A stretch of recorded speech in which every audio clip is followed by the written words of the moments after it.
correctly. So I don't put my energy in my fists. I don't make fists. I don't use anything extra up here. I just learn to use my elbows. Balance in all the movements. Defining the center line.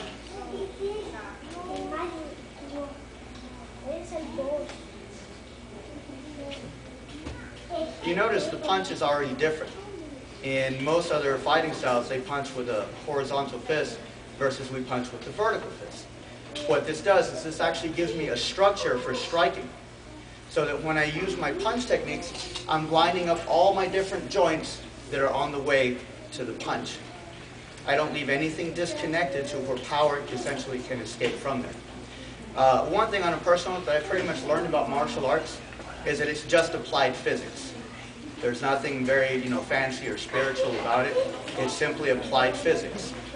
So I'm learning to create and use different shapes in my body and learning how to use those to my advantage. So what you're seeing, if you can see it, I'm actually making a triangle shape as this goes out. Here would be the other side of the triangle. And I'm learning how to use this as a wedge to drive in. Now this first part of the form is very slow, but there's a lot that you don't see going on with it.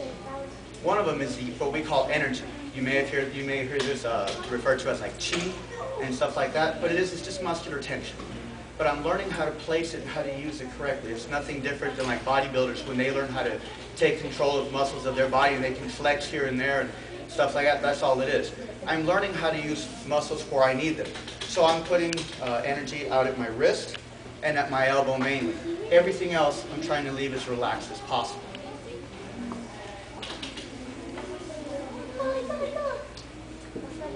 We start off with the left side because the form presupposes in the sense that your left hand is not your dominant hand. And so you need to learn how to be ambidextrous in fighting. If you're only a one-sided fighter and somebody else figures that out, you're pretty much toast when they go to that other side. So this way you learn how to fight with both sides.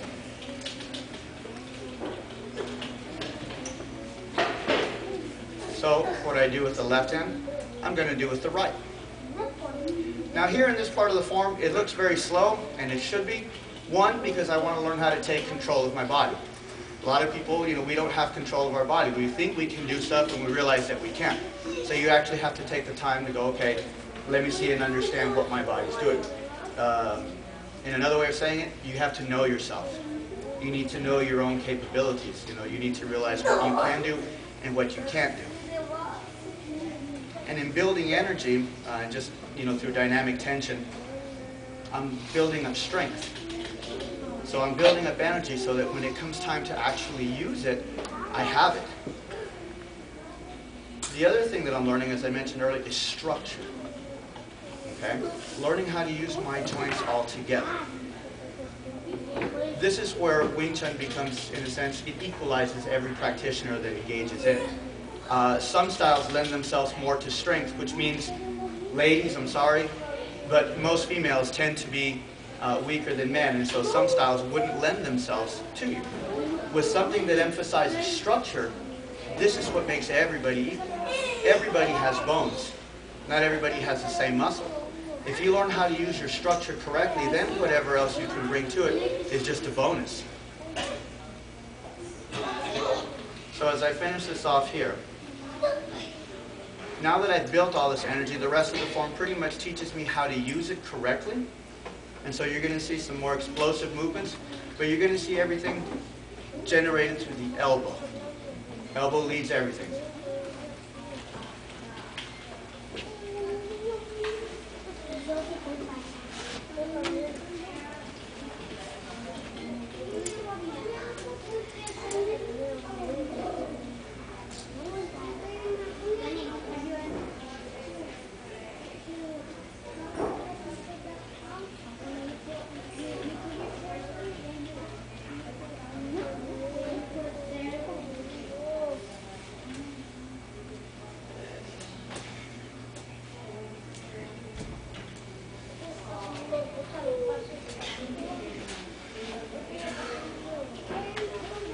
And that is the first.